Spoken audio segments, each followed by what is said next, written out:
I'd be keen to do is get some opening comments from Hayden and Donna. We obviously aren't in a position, and Carl, you could almost be at the table for this if you want to be. Down there on the corner, that would be great as well. We're obviously in an interim position at the moment with this, in that it's still, I guess, a moving feast, but I'll let you guys explain that further. So we're trying to anticipate, in part, actions that need to occur at a later date, but it's also the committee's chance to have an input to actually the final form of the annual report. So opening comments from all three, if that's okay, and then I'll try and marshal us through looking at the annual report itself. Hayden, I think you're joking about it. So staff have obviously been working on the annual report over the last, let's say, month intensively. We've also got an LTP, so it's a really, for finance, we talk about wellbeing and all that, but yeah, finance has been seriously under the pump. Yeah. But okay, that's just sort of the way it goes, really, in terms of local government. Overall, we ended up, in terms of a comprehensive revenue and expense position, our surplus was 10.6 versus a budget of 9.9. So basically what we indicated earlier. And from an audit point of view,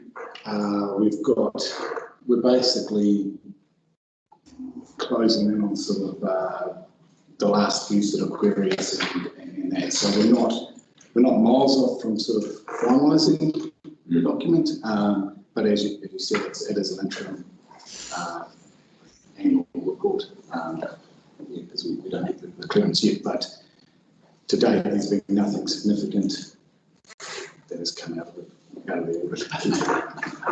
Great. That's a very big stage. Yeah. Yes. Donna, anything you want to add at this point? Not really, other than that yes, that we had a 3-week audit which has finished, but it's just we're just doing the tail end wrap up stuff there.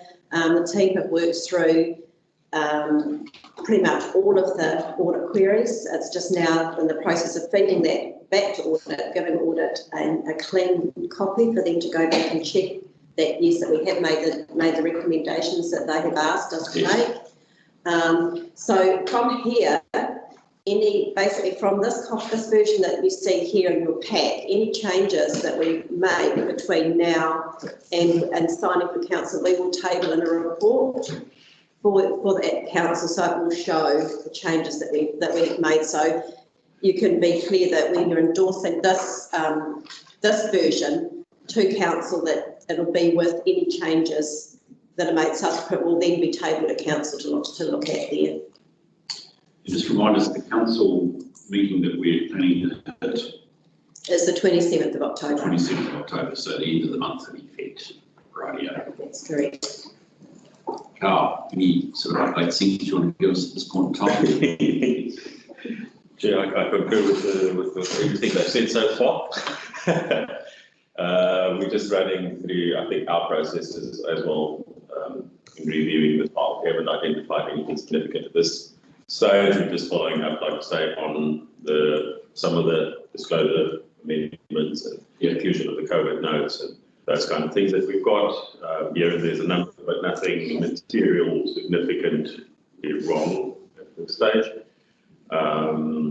And then the only thing to note is, and I think I did mention it previously, is that the audit report already will have an emphasis of matter paragraph referring to council's disclosure note on COVID-19 in the financial statement, and also an overarching note if there is one in the statement of performance information or the performance information.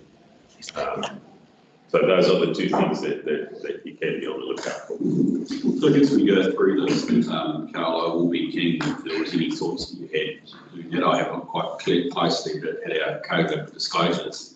And given this is our final chance, I'm more or less making an assumption that what we have in here broadly you are comfortable with. But if the thoughts cross your mind, it's always a session. I'm very happy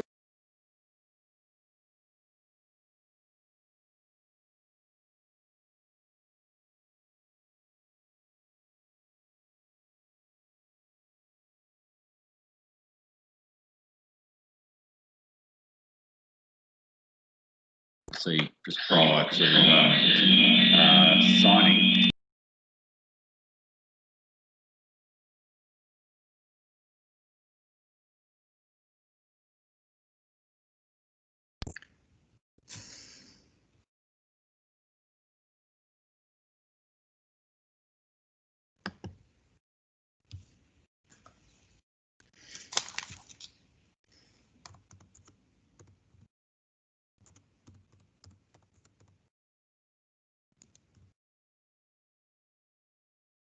We requested of the Mayor, Sandra, and also Rob to sign what is a representation to the auditors, which is effectively us saying that we have maintained appropriate records, we've made them all available to you, we've disclosed all matters that are material to Carl's consideration of the financial statements. It actually is modestly important in the sense that if we can't attest to that, if we as a governance group can't attest to that, we've got significant issues. So it just raises questions whether, as these happen, whether Carl would have any particular representatives who might ask of us. Point being, none other than a reasonably standard disclosure around COVID-19, which you might expect. Okay, so can we have a look at the annual report? Previously it's taken in chunks. I always think the first 6 pages, and 6 is just the number I pull out of my head, but I always think the first 6 pages are the most important because that's probably about as far as most people read. Do we tell the story in 6 pages? I know we have a summary that comes after that, that follows the summary annual report that follows, but the reality of it is actually, is that the case? And my guidance to my committees is actually, when you look at Sandra's forward, and it's her forward, I agree, but it's actually about our accountability as well. Does that report resonate with you? Do the highlights that come in the succeeding pages resonate with you as being the performance of council in the course of 12 months? So that's the first chunk. The second chunk I will take is the activity statements, which clearly are as of equal importance to our financial performance, because it's actually saying we promised to deliver this to you. This is where we got to. And then finally, we'll deal with the financial statements as a whole, the primary financial statements when we get to. So that's the way I'd like to deal with. So are there any comments people, so that's what I'd like to do. I think about it when actually, if you've got comments about what's actually in here, let's take it the way I suggested, but are there any high level comments about process, about what Carl said, Don said, or Hayden said, you want to raise, or should we just get straight into a quick review of the report? No questions? Sense none. Okay, let's have a look at that. My so-called front 6 pages, Sandra's report, the highlights section. Does that resonate with you as being the key matters that actually you want to get across to your community? So, John, what's your report? Like the comment? Yes, please. Okay, so just observations. It's in a report. I was a little bit disappointed, I suppose, with the highlights. If you took out the PGF funding and the TIF funding, there's not a hell of a lot there for a $20 million business to run the district. So I was a little bit disappointed not to have a little more grunt in there. There's a town upgrade, there's a boat ramp that blew out a budget, another boat ramp. So there wasn't a lot in there. So I'm just saying, did we not do anything else of value? Because the TIF funding is going to go. Well, it's gone, I think, and the PGF will be gone too. So without those 2 grunty financial inputs into the business, we're looking a bit light. Is that a fair comment? I'll have to. I don't know that it is, because we go out there with a budget to say what we are going to spend in the way of capital work. And the last time we delivered at an exceptionally high, it's one of the highest levels in New Zealand, if not the highest. So there is no additional, these other ones that we've actually had through TIF funding and PGF funding, they've just been bonuses that we have been able to deliver. And meanwhile, I sort of go back, which I like, is we've changed the council's vision We provide the quality services and facilities. So what we've said we would provide, I think we have. Whether they're affordable or not is another question, because what's affordable depends who you are and what eyes you look through. So I think if you'd actually only delivered your budget and said everything we said we're going to do for you, we've done, with the exception of these things for these reasons, I think that's a pretty fair achievement, because that's what we do in our lives. You know? If you're a runner and you want to run a mile in 4 minutes, if you get there, you've done what you said you'd do. What more can you do? So that's only my thoughts. So my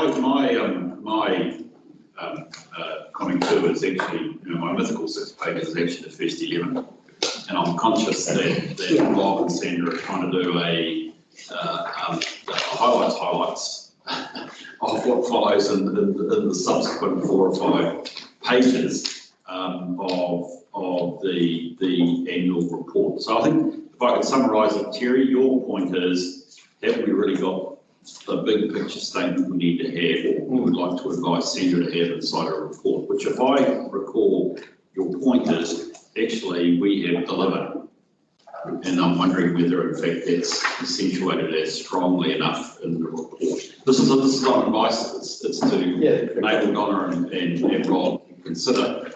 I take it perhaps then, if I could leave it this way, Donna, you might, and Rob, want to consider whether in fact it's not detail, it's actually more the assertion that actually, as I think you've said, the program across the board has been much more better this year. So when you get the highlights, so for me, that encapsulates what were the highlights. When you go through the list of highlights, there's an awful lot of stuff that has actually been delivered. And those things, and we highlighted those. That's what we started out to do, and that's indeed what we've done. And through no good management of our own, well, yes, it may be a lot of work behind the scenes, we've actually attracted TIF funding and we've attracted BGF funding, and that has actually given significant boosts to particularly Thames and particularly Coromandel. So I think that for me, those are the bonuses over and above what we said we'd give you.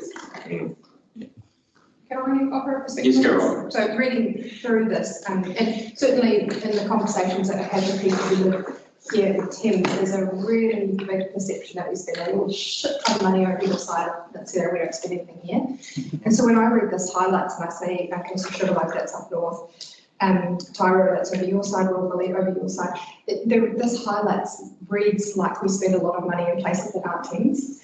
And I know that that's because at this moment, these highlights are about things that we've done as big projects. And so I think these highlights actually do need to reflect the fact that we've done a really awesome job of collecting the rubbish we've done. And I know that that's core business and we need to do it and potentially not highlight. But the fact that we've done it is great. And the fact that I think we should be singing our praises about that, because I think it will reduce the risk of people going, yeah, council just doesn't hear about this side. Yes, Donna.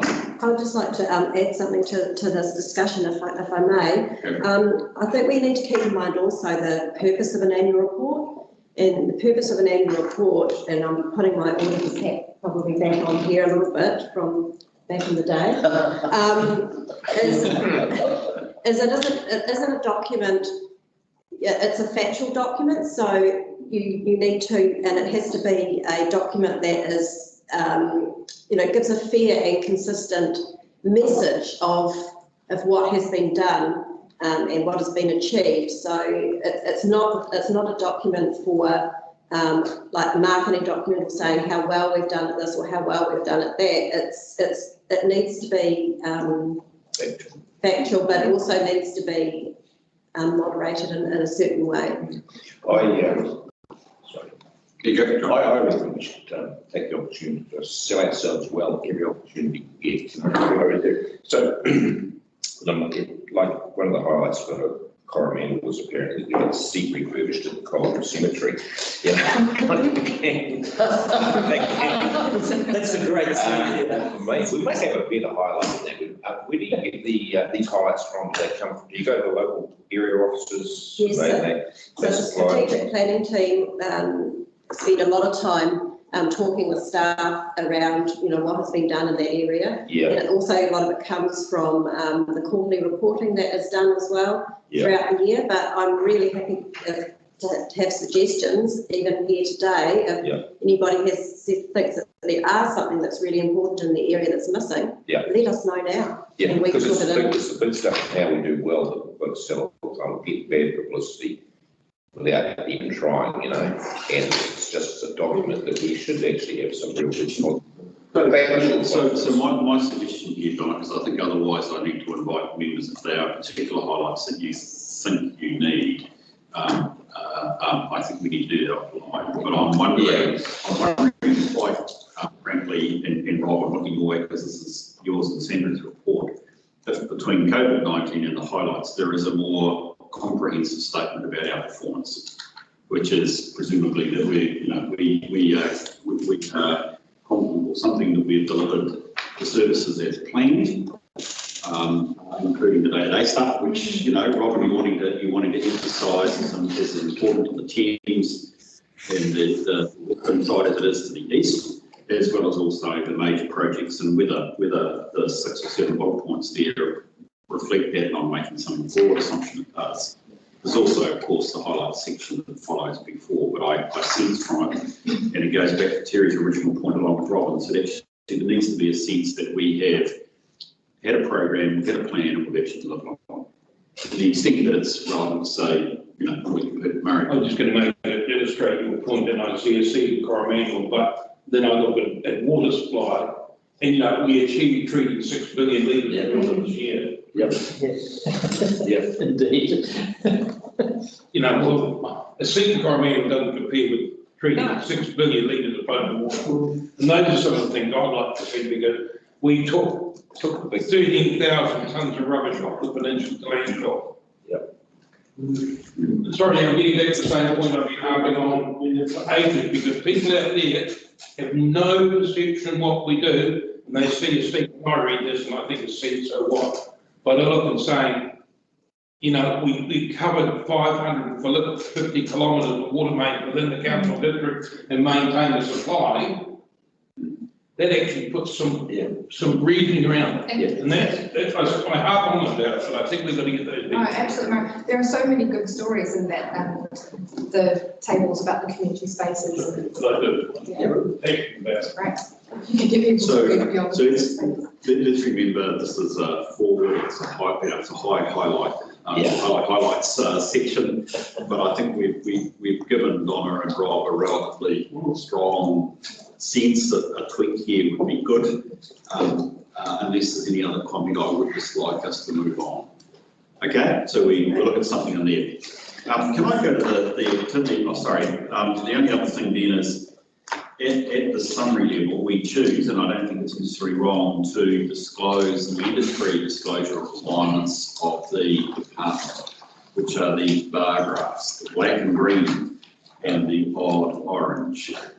Is there anything on these that strikes people's minds? The thing that obviously is most critical generally is the orange, which suggests that we haven't met what is the required standard. Are people comfortable with those explanations? So you look at the balanced budget, we're saying the last 3 years we have not had a balanced budget. Rightio. And I mean, again, I read it, and it seems to me that looking here at page 167 of our agenda, the last 2 to 3 sentences are reasonably transparent about why we didn't balance our budget. But it is a statutory obligation on us as a governance group, but it's also reflecting that we haven't met it. Equally, the essential services, although it's shown to benefit the other way, has got some important points, and indeed the debt control benchmark and the operations control benchmark on pages 16 and 17 are important too, because we're showing that we didn't meet an externally opposed benchmark. People are comfortable with those? Valid points. Sorry? valid points. Yeah, I mean, I'm comfortable with the explanations, by the way, I need to be, and they do align with, even some of the questions of what came out, but it's important to reflect that actually our accountability is known to our community, but there will be some people in Wellington looking at these as well. Okay, good. Can we move on then to the... So just looking at that graph at the top of page 168, you know, and it's my general complaint with lots of graphs is that, you know, it starts at 90% and goes to 105. If you expanded that out to actually be the proper size, it's a tiny little, it's a tiny little fluctuation, but that's just...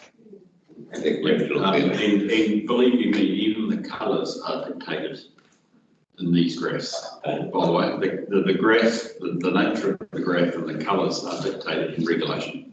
We are And the size. we are at the pointy end here of regulation. But if we move past that and think about what it says, midpoint. Yeah, but it's worthwhile reflecting, and we do give it a prominence, so that's why I raised that. Can we move to the activity statements? Carl, I'll just look your way on this one, mate.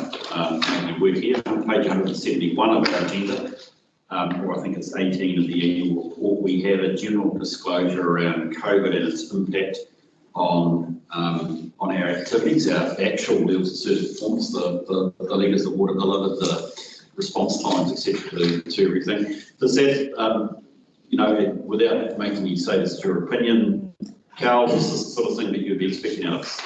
Yes, Jim. Because that leads into, if you look at some of the detailed targets, there's notes on them about the impact that COVID has had. So that's good. Great. Thanks. So again, I'm comfortable with that. I'll again look at the members. Are you comfortable with that sort of nature of disclosure of COVID? We are reflecting the fact that in certain areas, I think we've already discussed this meeting, that COVID-19 has affected our performance. Yes, Mark. Have we had some sort of a bit of leeway granted, as Bruce might be able to answer this, around not meeting targets because of COVID restrictions and some of our service levels that we have to? Well, the leeway that can be granted is do you grant the leeway to management? No, I'm more sort of thinking for, you know, like more national standards. Yeah, well, actually, in fairness, it's a good point, because there are actually quite a number of standards, quite a number of level of service performance measures, which are again requirements on us to report on. Yeah. The answer is actually still very basically relevant. Are you happy with actually the level of performance, taking into account the impact of COVID-19? Number one, and number two, have we fairly reflected where there is COVID-19? Whereas I sometimes say to some of my other councils, let's make certain that we are using COVID-19 as an excuse for non-performance. I don't sense that here, by the way. I'm just wanting to reflect that we don't want to have COVID-19 wash going through this unnecessarily. Right, Terry, I think you've got a point you'd like to make, man? Just got a point to make. I'm not too sure. I need some clarification. But when we went into COVID, we moved from all plastics being recycled to only 1 and 2, increasing our solid waste amount tremendously. Now we're out of COVID. Is there a move back to recycling plastics, or is it going to stay at 1 and 2? And that's going to be an impact on us in terms of dollars and cents. Through the chair, Bruce will be able to explain that better, but the move to 1 and 2 wasn't as a result of COVID. That's a result of contractual changes and not being a market for plastics 2 to 7. And Bruce can elaborate on that. Didn't it? We're just going to ask, Bruce is going to comment, Terry, if you just give him a moment. So through the chair, as a result of COVID, it was worse than mainly collecting 1s and 2s. We couldn't collect any recyclables through COVID. So 1s to 7s of plastics, no cardboard, no glass, nothing could be collected recycling. So it all went to the landfill. So that pushed up our costs considerably. And Don was correct in that when we came out of COVID around June, we made the change to, as far as plastics go, only collecting 1s and 2s, which is as a result of the change in market. So plastics 3 to 7s is going to the landfill along with the refuse, but all the other recycling that we traditionally collect is being collected and not going to landfill. So there's the impact going forward, Terry. I think we have reflected that appropriately in these accounts, though. I'd just like to check on that. Firstly, we've got the factual accuracy about the impact of COVID-19, if I recall right, down to sideways, that I'm struggling to find which page I should be on, but from we have made that clear.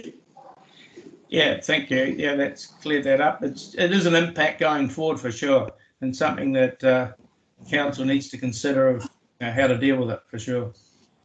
Agreed. That's right. So in terms of the service performance statements, we've got the overall impact code. So thank you for your comments, Carl. Are there any matters that people wanted to raise on the activity statements?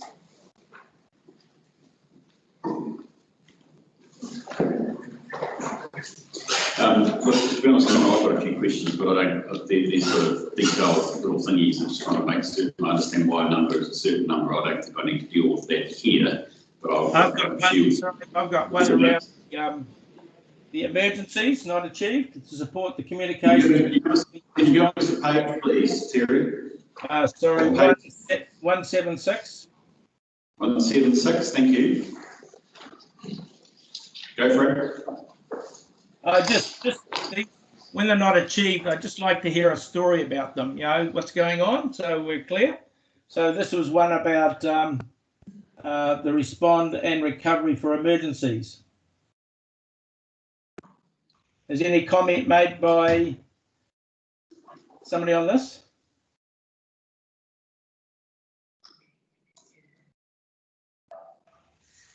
Why would which particular measure are you looking at? The initiate 8 community response plans? Yeah.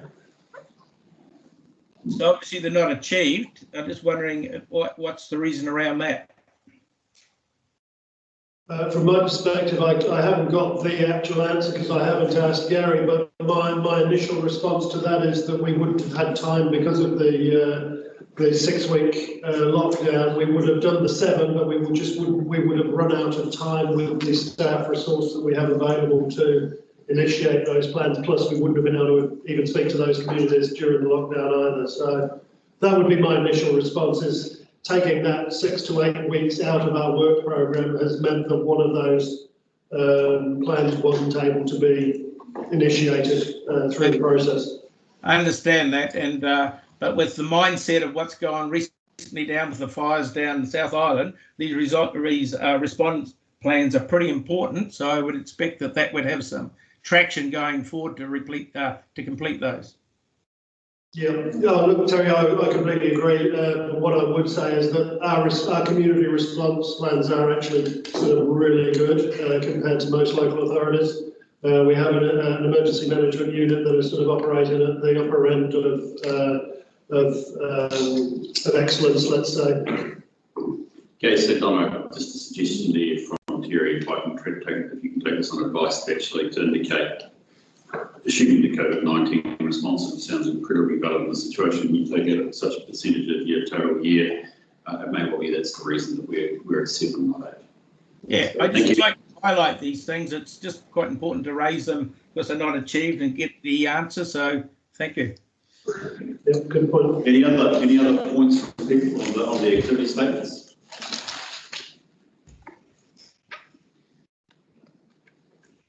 A lot of really good stories in there. Yes, good stories. I mean, broadly, I think, I would affirm that, Rob, that actually it's reasonably understandable why and where we are, which is good. I think I would just raise one, Bruce was a number of occasions as a solid waste sector. We work on page 36 or page 189 of the document. We had a few missed collections up the Coromandel, but Bruce, we're on top of that now. What are we doing? So through the chair, always a challenge when we look at the 20,000 property we collect from every week. There's always a chance that we have those miscollections. Where I get particularly unhappy and concerned is with repeat properties, where the repeat properties are getting missed, and there's like a systemic issue with something to do with collection methodology. And with changes of staff and the contractors, sometimes if someone calls in sick, you know, then you get another guy who drives the truck, and so sometimes their systems aren't as robust as they should be. They do have, Smart Environmental do have a new contract manager, and she started about two months ago. So she's actually making some really good changes and really just adjusting the way they deal with some of those issues. So it's working better systems, but also the correction around issues. She's just much more responsive around those, and she's pushing that culture down through the team. So we're seeing an improved performance. Yeah. Because some of those trucks are GPS loaded, aren't they? Yeah, so they have a GPS tracker in the truck, and one of the issues though is that you know, GPS will show them in there, but it doesn't have the accuracy to show they stopped a bag right outside number 23 and then number 25 or whatever, you know. So it gives us some level of surety, but not enough. Shows that we're passing the gateway. Yeah, exactly. Yeah. It's just been an issue that Bruce and I have been working with for some time up in Coromandel. Yeah. And unfortunately, it always appeared to be one of the same one or two who gave us, but Bruce, thank you very much. Yeah. Well, yeah, I think we do tell the story here, John, that actually we're acknowledging that, as I see it, and actually I think you can continue work with the contractor, which may seem like particularly with bus ticket, but at least it's. And I commend Bruce on his response back. He's always managed to get the rubbish picked up. Great. Good. Okay, do we have more comments? Terry, I think you're. One more if I can. Page 190.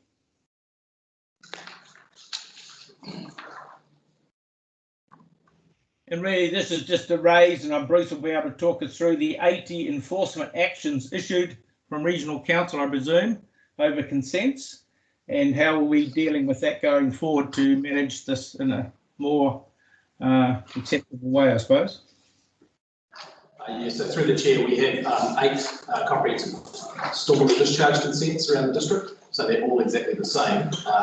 And so there was an issue around conditions on those. So 10 conditions, and each of those the same conditions that we complied with. That was in the first quarter of the financial year.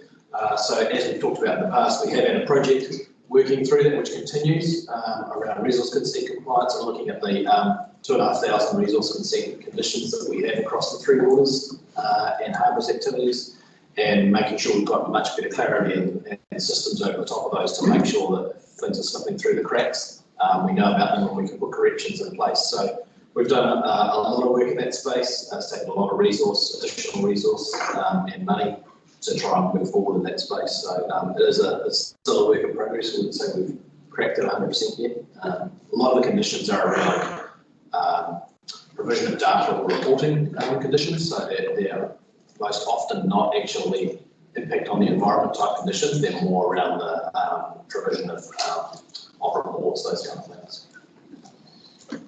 I wonder whether, in fact, when you're then giving enough, whether that could be included in part of this answer. I think it goes back to Terry's point about not cheap. Yeah. And I see 80 enforcement, but I must confess it was quite, I presume they were coming to us from the Regional Council. I wonder if there is a couple of sentences that could be added there, Bruce, that actually indicates we know this and we're doing something about it. Yeah, so through the chair, we do have more information in our quarterly reports, and Hillary has just been working with myself and my team to actually strengthen up those copies. So we've actually already. So you're going to change it. Yes, we've already sweet. Could I ask then if I could just jump in, Terry, you may get more, when you get to water and the non-compliance systems, etc., on page 195, is that also? That's also one of the ones, okay, so through the chair, that's a very confusing set of measures, because the whole we're compliant by being non-compliant. Yeah. So yeah, you just working that on Monday afternoon with Hillary, working through some revised comments to try and make that a little bit clearer. Because there is that sort of catch-all piece at the bottom, or at the bottom of that, the first set of measures on page 197. But if that's our answer, it needs to be, I think, more prominent than a sort of a footnote somewhere. Yeah. Okay, sweet. Thank you. Any more questions? Terry? No, thank you. Were some of them relating to wastewater though, Bruce? So I'm just scrolling back through the chair, just scrolling back through For the wastewater page, sorry, just hold fire to it. You set yourself a target of 0 and at 80 it looks a little bit skew whiffed. Maybe the target's not right, but it does seem to be a big number, doesn't it? Yeah, so through the chair, I think the issue there, Terry, is we can't set a target to aim to fail conditions. You know, we can't aim to not hit compliance conditions. So that's why we must have that as the target is set to 0. I thought it was actually quite a good set of honest answers here, to be honest. So if we can take on board the fact that you wouldn't be wanting to show you didn't want to comply, I think the answers are reasonably honest. Reasonably honest. I think they are honest. So. That wasn't a joke. You wouldn't laugh that one. Okay, can we keep going, guys? Any more questions, Terry? No, thank you. Okay, guys, if we can then move on to the financials, please. Oh, sorry, Carl. So, Chair, we just raised one finding, and management isn't addressing it. We object against the use of the wording within 5% and then the colour of blue, which sort of represents you that you've achieved the target when you are close, or when you almost finish the race, you haven't done it. So you don't like that? No, Chair. Actually, well, it's interesting you say, Carl, because I thought it was reasonable, actually. I noted it when I was doing my review, and I thought, oh, that's an interesting way to put it, but I didn't think it was totally unfair. Chair, I think if you want to do that, you need to define once again up front to say that, you know, we're going to report the target, and if you provide that range within your annual plan and LTP going forward, say within 2.5%, either way, we're going to say it's achieved, then happiness, you know, and you disclose it with your legend. Oh, we're more sneaky. We just say, sorry, Carl, we're not. There is one there which I might pull that we've got to 2 decimal places. That might be decimal place we actually achieved it. So I think we've got 2 Could I suggest not only have a chat with Carl and I would like to think that for the sake of this, we could perhaps at the front say, look, we take our performance seriously. You know, we want to reflect proportionality of achievement. Yep. And particularly if it's close but not there, we'd like to know whether it's right. I think if that's okay with you, we could probably have some form of disclosure that way. Can we move to the financials, please, which are on page 201 onwards, and what we think are the real issues with an annual report, but it's only part of it. So it's all there. Any comments people would like to make as far as that's concerned with the financials as we see them? I think the financial performance is there. It may well be for a different day that we talk about our actual financial performance, and I suspect in many ways this reflects a starting position for your LTP discussions. So I wouldn't want to necessarily anticipate a debate right at the moment about it, but are there actual matters of disclosure that people want to raise here? I think what is critical, when I read these, I went to page 208 of the report. It's perhaps the brightest page there. It's got words, and actually talks about critical accounting estimates and assumptions. And so this is important for us as a committee to just reflect on, because these are adjustments that are made to our accounting, potential adjustments, which could give rise to changes in our view about what is our financial performance. So actually having the fair value of assets affects many things. In terms of our annual report, not only are we required to have our assets at fair value, but it also then has an impact on the amount of depreciation we charge. It has a direct impact, for instance, on what we rate. Okay, so I think the critical thing here is going back to your point, if I can just reflect on it quickly, Carl. These are key areas that are a matter of audit focus, and I think we're hearing at this stage where we are having to bring critical assumptions or judgments at the moment, subject to you fulfilling your review. You're comfortable that we have made reasonable assumptions and judgment in these areas. Yeah, I think, Chair, especially on the infrastructure and the revaluation side, we went back, because the revaluation was done on the 19th of 1st of July 2019, we went and had discussions with the valuers to see that post that date, there's been some movements and changes in the market, with the cheap being the drop in the oil price, which then affects your construction indices, and the NZTA indices, which drops it from what it was consistently up till about March to then to June. And also in terms of COVID-19 in the property market, when you do valuations and things like that, what is the impact and what do they see as the impact of that? So that might just be some of the things that, that will have to be disclosed to say that, there is uncertainty in the market, but it's too short to tell in these days. Yeah, okay. And that's because of essentially fair value requiring a certain level of certainty around current values, which you say is made difficult at this point. Yeah. But it's a critical assumption, guys. That's why I would raise it. But no questions, that's fine. Note 14 on page 23. I'll move over this point here, one on my part. We've got a policy nothing that comes after it, so Donna can raise that with you. Are there any other questions in the notes to the accounts that people would like to raise? No? There's some very interesting disclosures. Look at page 234 where we disclose our insurance cover on assets. I hope you're all comfortable with that. Factually, I'm sure it's correct. And I must confess I was interested, Donna, on page 240, where we disclose our internal borrowings.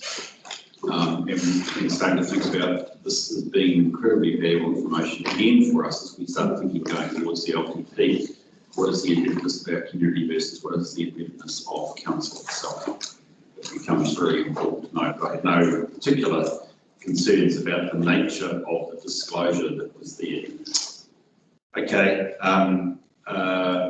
The other thing that I won't take time on, but again, I think it may be. You go. Just go elaborate the last statement about the council's result. Yeah, so we have what, $45 million in internal loans. Yep. Am I right there? And we have $50 million in external debt. Rightio. So in effect, the community has loans of how much? $90 million.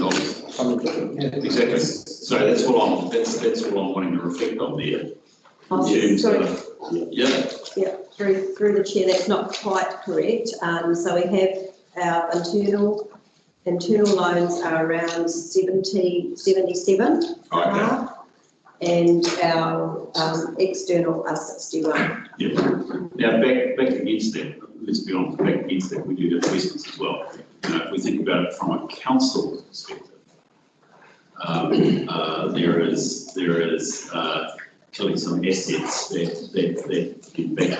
But essentially, we're using some of those assets at the moment to internally borrow. We wanted to make use of the investments that we can pull on with us. We have to take on more debt. As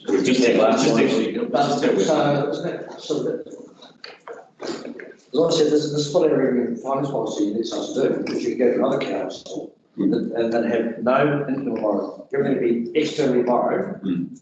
That's how they go. Yeah. We do this for a very good reason.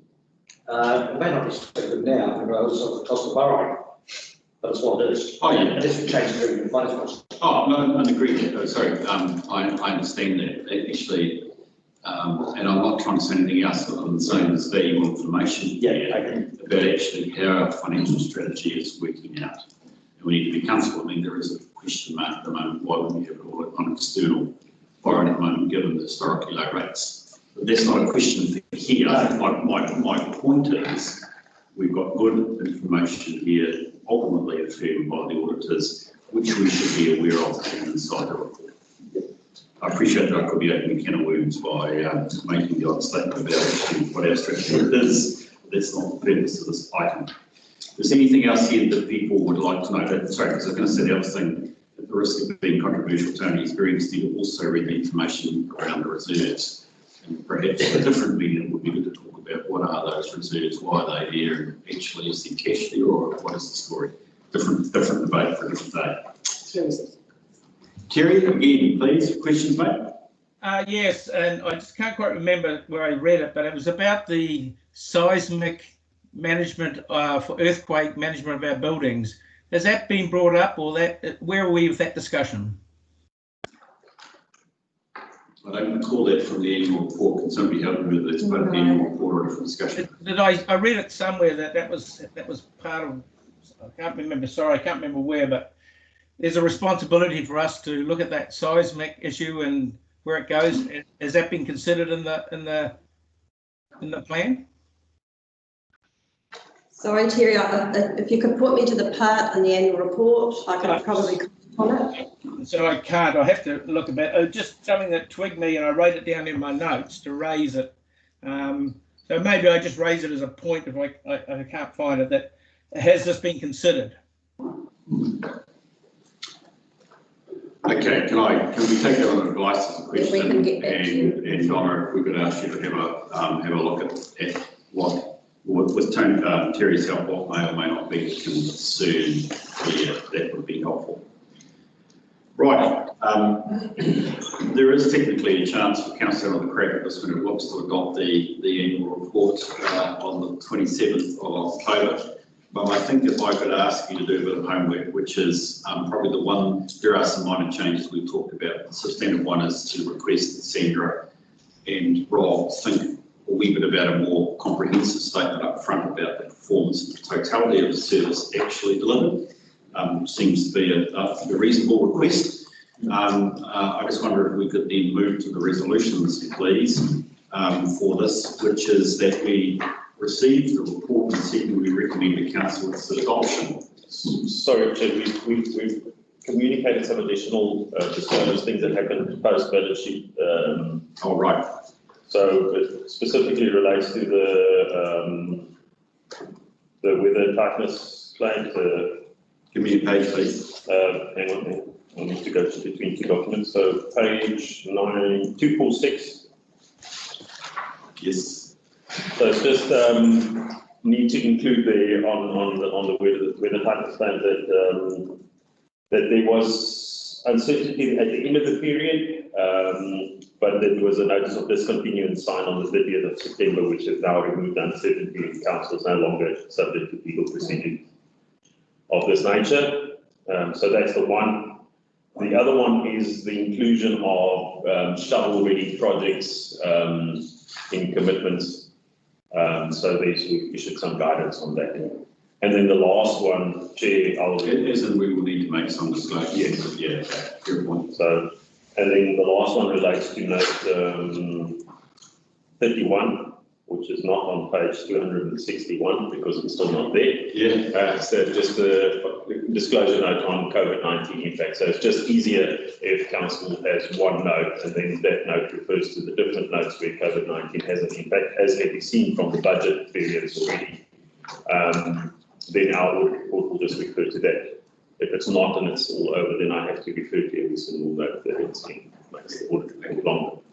I'm sure we'll do that. I would probably prefer that the note was higher up rather than the end, but I'll leave it to your negotiation. That's fine. Okay, so there's still quite a few moving parts to the annual report. I can only expect that with a month to go, or 20 days to go. So if we could just recognise that for the sake of Council being able to pursue its business, we are being asked also to have a second recommendation, which is that Council adopt it. I think we've got to, in all honesty, say subject to clearance of the audit, number one, and number two, with a full report back on subsequent changes made to Council would be really important because this isn't actually in a ready state to actually formally recommend. It is still subject to at least those 2 points. So if we could just note that it's subject to a full report on subsequent changes to be made and indeed any final comment, I think that would be useful. So I'll be happy to move those two recommendations. Do I have a second, please? Thank you, Tony. Can I ask all those in favour, please say aye. Aye. Those against? It's carried. Guys, I wonder if I could just seek your guidance at the moment. We have a slight, we have obviously a full agenda, but we do have some external people coming to see us at 11:30 in public excluded over the Matarangi open space. So I think I've got to be in honouring that I need to, as your agreement suggests, that actually at 11:30 that we stop our open business and go into public excluded to deal with that matter, and then we'll have to come back after public excluded to deal with the balance of our work in open session. Are you folks comfortable with that? Yep. No problems. Okay, I'm sorry, that's a change in order, but I think it's important that we recognise we do have some externals coming for us to look at the issue. So we've got 10 minutes, let's see what we can barrel through before we get to that point, then I will take it from there. So Donna, I think we probably need to stay there for the risk update, please, item 3.6. So I'll take the report as read. I'd also like to take this opportunity for Paku Evans to just come and join me, just so I can give a formal introduction Okay, yes. to the committee. Welcome, Paku. So Paku is our new risk and assurance manager, started with us on Monday. So he's just still getting his feet under the table and he's enjoying having the opportunity to be at the audit committee meeting this week and meet you all. But what I'd like to do is just hand over to Paku just to give a little brief introduction of him, where he's come from and his background. Yeah. So actually I was born and bred in Portuguese, a little town on the Bay of Plenty. So and have spent 22 years in Wellington in the central government and local government. More recently Wellington City Council as a Tier 3 manager, managing the health, safety and wellbeing team. Prior to that, I was the principal risk advisor at Wellington City Council. So that's kind of my background. I bring a lot of skills from contract management to asset management to project management. So lots of sort of tools in my toolbox to offer up. I guess I'm fortunate to have that council context and background to be able to, provide you with insights in relation to risks and safety. So that's it. I'm really looking forward to the reporting part and being able to provide you with those insights. Thank you, Paku. Thank you, Paku. I guess Ed, welcome. It's great to have you actually on board.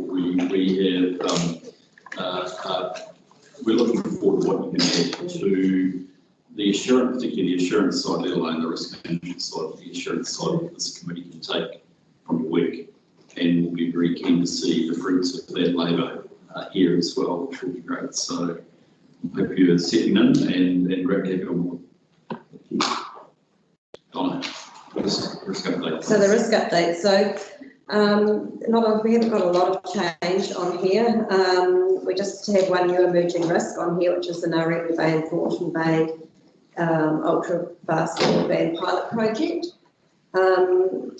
So I guess it's there in words that you can see what this one is about. But so the risk from the reason why this is on the risk register is because the risk is relating to funding of the remaining part of the project is at risk where, but we've got the mitigations that we do have in place there is that there are ongoing negotiations and discussions happening with the ministry to make sure that we're doing the best that we can to be able to recoup those costs when they occur. But other than that, if anybody has any comment on the report or anything, just please let me know. Yeah, I've got a comment, Donna, and it's obviously around the broadband at Nauru Bay and Thornton Bay. I thought we had some assurances this was going to get paid. So Terry's assurances we had the insurance from the majority of it has been paid from the funding from the Crown Infrastructure Funds. And then we also, there was a remaining third that we were looking at recouping those costs directly from the people that the ratepayers or the people who actually were benefiting from the costs. There's been indication that they are not going to pay, so we're looking at other mitigations now of how we're going to make sure that we can still recoup those costs back to us. Well, that's a change from what we understood at the beginning, that this was a deal that they were going to buy into, and I think Rob did some deals to get the best deal possible for the group, but it's pretty disappointing to see that they're backing out of it. Yeah, I agree. I agree with you. So the community did come to us with a petition asking for the broadband, and that's part of the reason why we went ahead with the project. Mayor Sandra has been in discussion with that group, and she's also in discussion with the minister as well to see what recompense or what we can do to actually make sure that we can pull back those costs. So otherwise they become our liability. Do we have an option to turn it off?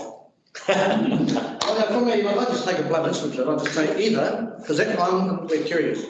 I sat here believing that we were going to support this because there was a want for it, and the opportunity was to put in while the contractors were in the facility for the benefit of those people in that community, and they're going to pick up their share, and there was no risk to us. If they don't want to honour that, then I would turn the switch off, and for all those people that are enjoying the facility, then let them deal with it, because there'll be somebody there that is impacted when they lose their UFB, and they will start to go around the community and they'll deal with it sports. But I just, for this one, for me, I'd go straight to the jugular vein, because otherwise we'll be here in 10 years' time having a discussion, and I did not think this was coming my way.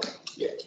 Okay, Martin, then. So just some context. I mean, Sandra did attend a meeting with residents in these two areas, and their biggest complaint was the lack of consultation, and some consultation which our elected members had been assured was going to take place, in fact didn't. And so a lot of the residents there were completely surprised by the fact of an $800 bill, where that was not something they'd signed up to. Yeah. Murray and then. Well, I'm completely disappointed because we've set the precedent with water, Hooker, Simpsons Beach. We've had the precedent set before, and someone slipped up badly if this is the situation we're in. Okay, John? Yeah, it's I think, guys, from my knowledge, we've got a solid bit of a pub. There is no way we can bring pressure through rates or anything else, target the area. We stand to lose a lot of time and energy in trying to recover this. We can't get it back to government sources. I think we're pretty much up that proverbial creek. Having said that, live and learn. Are there any of those ratepayers that originally approached us, Rob, that are going to cough up anything at all, or is it a blanket no out there now? But from what I understand through the chair, there were quite a number of people involved in that residents association that were prepared to pay that fee. Yeah. But there was a significant amount of people that weren't. I think the critical element is that regardless of whether we'd wanted to consult with the community over the rate, because if I remember correctly, the council resolution was rightly that we look for opportunities to recover the cost. And we initially believed that a targeted rate would be the way to go. The advice from our legal team was that because it's not our infrastructure, we're not able to incorporate a targeted rate. So it left it in the realms of an invoice that we would issue, and we were given indication from members of that group that there would be a willingness to pay from some, not all. But again, it's once the community got general wind of the fact that they can avoid paying an invoice and it doesn't go onto their titles, then there's not a way of increase. No, The fact of the matter is we wouldn't be able to turn it off because it's not our infrastructure, it's actually the chorus infrastructure. So again, where it falls from my perspective is the bigger picture issue as to how this council interacts with Crown infrastructure partners or government in terms of getting the rest of our communities connected to ultra-fast fibre when Crown infrastructure says that it falls below their level of investment. The national target is to have 95% of all properties connected to ultra-fast fibre. The problem is that some of our communities will fall into that 5%. And is that something that is palatable for the future of this district in terms of the digital divide? So again, from my perspective, this is really disappointing, and we will work with our elected team to find ways of raising the funds if the ministry doesn't come to the party on this one.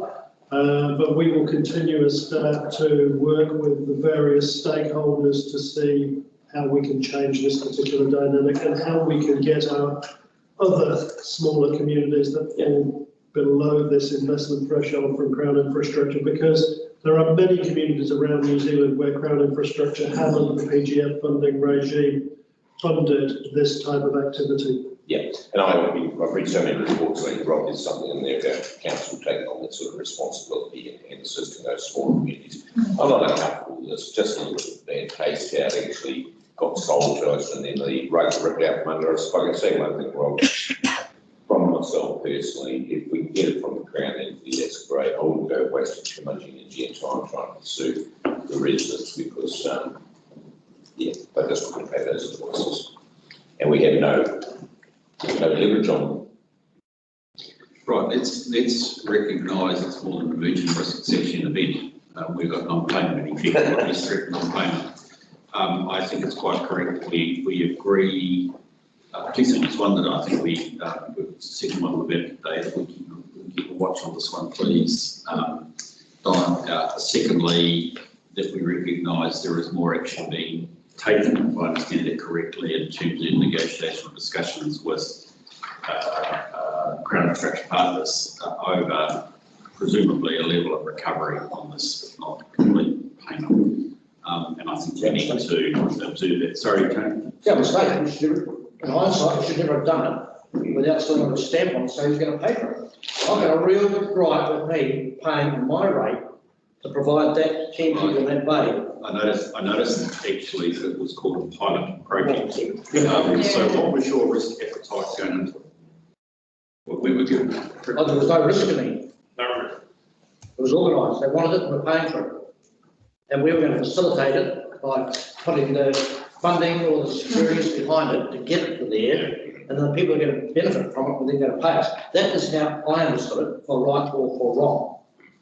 Now, that isn't what happened, and we didn't have that security, so we did the right thing to advance this, so this facility was going to be made available to this one small community, and something has gone wrong.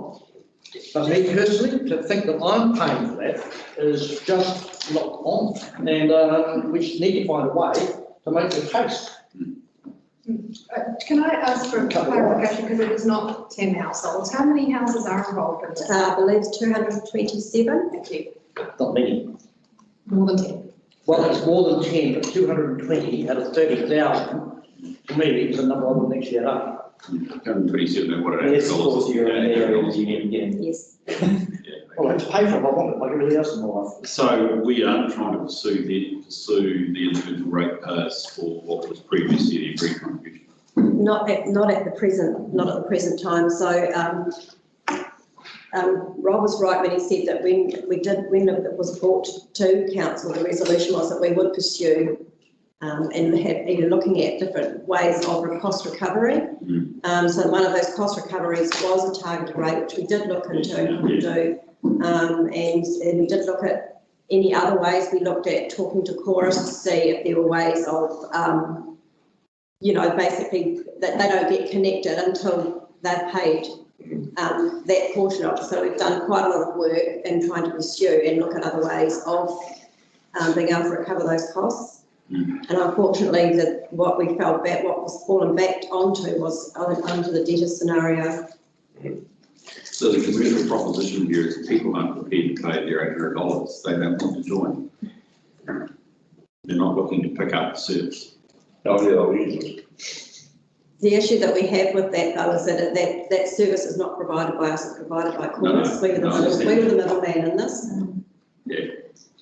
In reality, the connection rate has been 31% in that area, which the national average is 20%. So there's 10% above the national average. So I'm trying to get, so $800 was to get to enable the facility or the availability to be put in play, and that was a third of the cost of doing that. And we facilitated it, and the ratepayer, not the ratepayer, the consumer, let's be honest, is able to still access it even though there is behind it an agreement that they would contribute.